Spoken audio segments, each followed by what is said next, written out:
नमस्कार मित्रांनो. 2 दिवसाच्या पूर्वी यूपीमध्ये म्हणजे मेरठमध्ये एक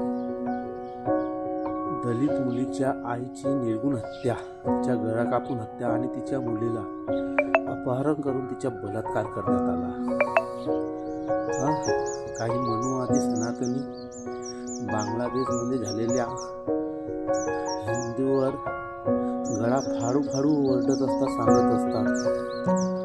पण ह्या यूपीमध्ये मेरठमधील ही घटना यांना दिसत नाही का? किती दिवस अत्याचार करणारा, किती दिवस बलात्कार करणारा, आणि या बलात्कार करणाऱ्याला अभयदान कोण पक्ष देतो? एकमेव भाजपा.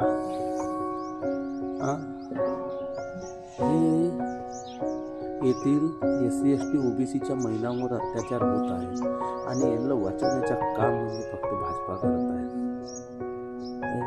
किती दिवस चालणार? हे हिंदू नाही आहेत का तुम्ही आजही त्यांना शूद्र समजता?